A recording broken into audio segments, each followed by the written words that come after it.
Le dessin animé et l'image animée de manière générale reposent sur deux illusions d'optique.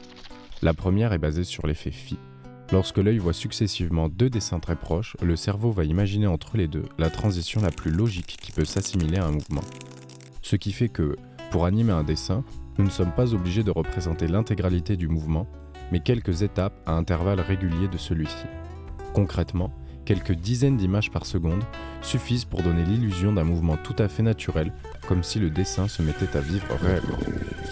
La seconde illusion d'optique, à la base d'images animées, est liée à la persistance rétinienne. Lorsque nous regardons une image, elle s'imprime sur la rétine de l'œil 1/10 de seconde avant de disparaître. Le thaumatrope met en évidence cette particularité de l'œil. Du fait de la persistance rétinienne, le cerveau fusionne les images qui lui sont présentées successivement. On peut aussi observer ce phénomène avec le phénakistyscope ou le zootrope. Dans ces jouets optiques, l'œil ne peut voir le dessin qu'à l'intérieur de fentes. L'espace entre les fentes va jouer le rôle d'obturateur et masquer le passage d'une image à une autre. La persistance rétinienne évite le phénomène de scintillement lié à l'atténuation de la lumière entre les fentes.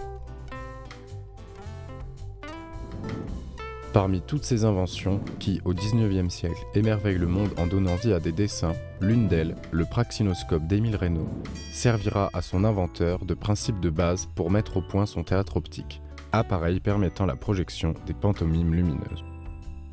Le praxinoscope ressemble au zootrope, mais Émile Reynaud utilise à la place des fentes un assemblage de miroirs prismatiques.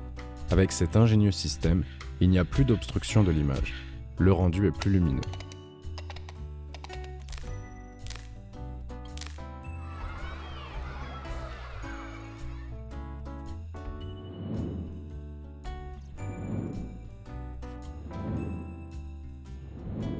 Le théâtre optique reprend le système de miroir du praxinoscope. La bande est beaucoup plus longue, de 300 à 636 dessins sur de la gélatine. Comme dans le praxinoscope à projection, Émile Reynaud utilise le principe de la lanterne magique pour projeter les personnages animés sur un décor fixe, lui aussi projeté à l'aide d'une seconde lanterne magique. Sur la bande sont placés de minuscules aimants qui permettent de déclencher de manière parfaitement synchronisée des systèmes de bruitage. L'animation est aussi accompagnée d'une musique composée et interprétée en direct par Gaston Paulin.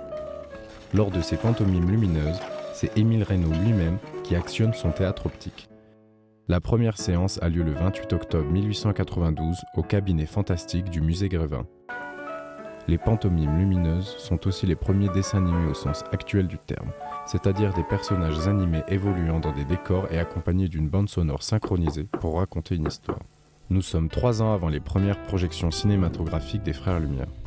En 1906, James Stuart Blackton réalisera le premier dessin animé sur support filmique.